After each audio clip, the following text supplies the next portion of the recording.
The other subject that was raised related to lack of, I think, was it lack of media coverage for the event so far. What was your thoughts on that?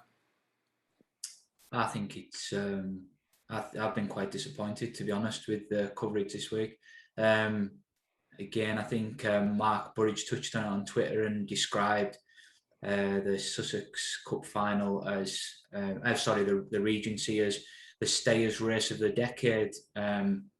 This is the first time me and Billy have spoken in private probably every day since the semi-final, but this is the first time I've seen any. I think the first time there's been any discussions around these finals and what's happening.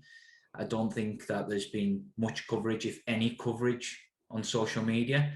I think it's a missed opportunity again, and it seems to be that as a sport we kind of shoot ourselves in the foot quite often. The derby's just been around the corner, and Star Sport, to the credit, promoted the derby fantastic. They did really, really well throughout the derby, but this competition's came around, and this week it seems like there's been hardly any media attention. Billy, what was your thoughts? Yeah, pretty similar. Slightly disappointing. This is a hell of a race, in all honesty. I've been luckily to be involved in many a final over the years with me as an individual and as a syndicate, and this is a cracking lineup. It doesn't get that much better than this. There's every single dog in there has got massive accolades and achievements already, and I have seen snippets of bits on from the GBGB on Twitter. I think Jamie's put a bits on, which has been very good, and fair play to him. RBGTV, they've been playing the replays of the race and talking about it on the TV, but I haven't seen an awful lot more. And races of this caliber, we should be singing from the rooftops. And these are the stars of the game right now. And like I said, it's a hell of a final and deserves to be promoted a lot better than it is.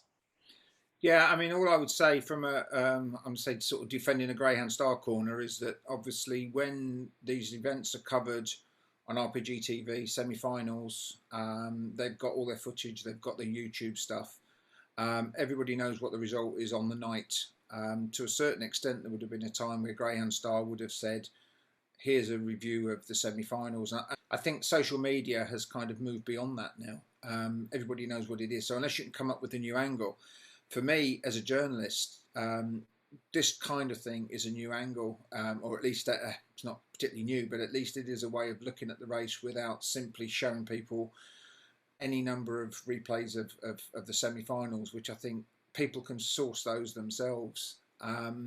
It's also, I've been always keen to try and engage, apart from the trainers, because the trainers are difficult to deal with when it comes to talking about dog races that they have dogs in. Quite often, the quite decent judges, but the last thing that they want to do is to come out and say, go on camera and say, "Oh, by the way, I don't think my dog's got much chance, really," because nobody wants to hear that. Least of that, the owner. So they tend to be a little bit vanilla when it comes to opinions. As far as the owners are concerned, obviously they are clearly biased, but rightly so. But that's what makes this kind of thing interesting, because you can be biased but still with a bit of attitude about it. And I've heard you and Mitchell go at hammer and tongs already, so I have no problem at all sort of playing that card. Looking at that, then, I mean, do we accept that it's the kind of the place that Greyhound Racing finds itself now, that we're simply not going to promote ourselves well enough?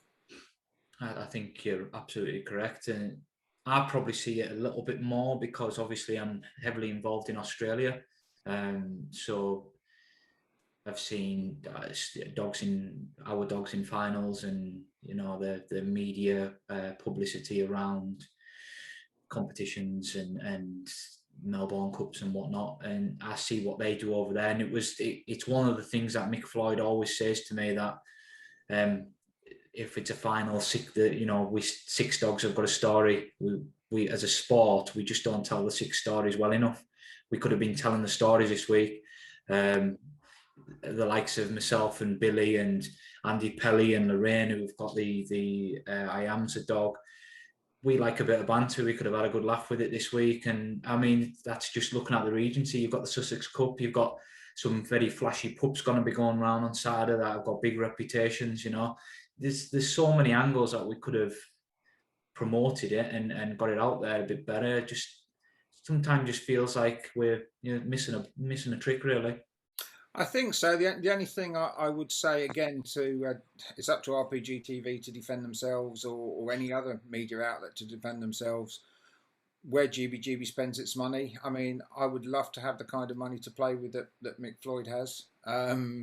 It's, as you know, the Grey Star is pretty much me and a bit of voluntary help. So trying to cover things again, particularly when we don't even get backing from some of the tracks, in fact, actually blackballed by some of the tracks. So, but I still do my best as I can. But clearly, when you get places who do support, the Grey Star, places like Toaster, then, they are going to get kind of first choice. I'm not saying that the others don't get covered, but there has to be a bit of a priority, because that's the way the world works. I think we've probably done this one, and we need to be talking about racing.